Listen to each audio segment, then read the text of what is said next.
Oye, regreso porque hablamos a veces también de lo que opinan los ciudadanos, así que regreso contigo, Lidia, porque nos presentabas antes unos casos o unos estudios académicos en los cuales hablaban de bueno, pues la varianza que había en el apoyo, en la credibilidad de la política en función de los casos de corrupción.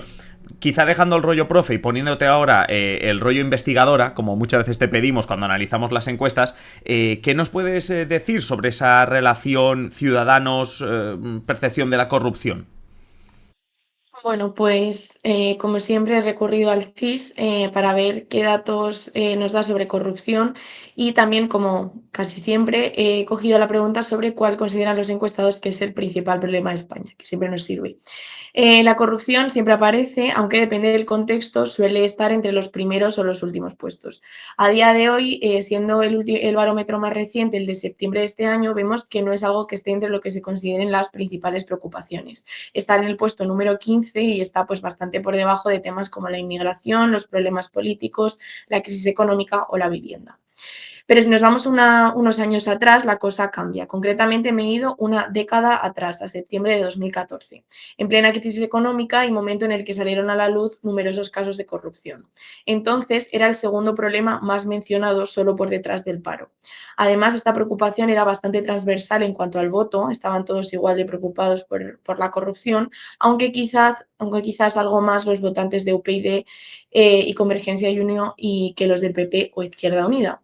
Pero para poder trasladar estas percepciones a los votantes actuales, he mirado la misma pregunta en septiembre de 2016, pues cuando ya había sucedido la ruptura del bipartidismo y demás, y ya teníamos partidos más similares a los que tenemos ahora. Y en este momento la corrupción seguía siendo el segundo problema más mencionado, aunque muy ajustado con el de los políticos en general, los partidos y la política, que ahora también está aflorando bastante, pero aún así seguía estando bastante por debajo del paro. Eso sí, era más mencionado por los votantes de Podemos y Ciudadanos que los del PP y el PSOE. A ver, resulta interesante hacer la comparativa con años atrás, pero si cogemos los casos de corrupción más recientes, ¿tenemos datos que nos permitan hablar de cómo ven o cómo puede afectar esto a la ciudadanía? Pues sí, y comenzando un poco por el principio, he mirado la encuesta postelectoral que se realizó tras las elecciones del 23 de julio. Y en esta encuesta se preguntaba a quienes no habían votado por qué habían tomado esta decisión. Y la corrupción apenas se mencionaba, no llegaba al 3%, estaba en el puesto número 13, superado por razones pues, como la poca confianza política, la falta de interés o el no sentirse representados.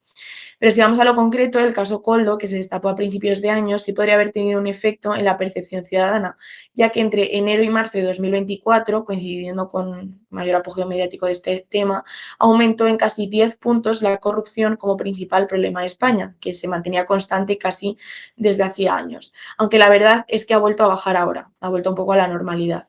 De otro lado, la propia valoración de Pedro Sánchez como presidente del gobierno tampoco se ha visto afectada en estos meses, ya digo, ni a principios de año ni tampoco ahora.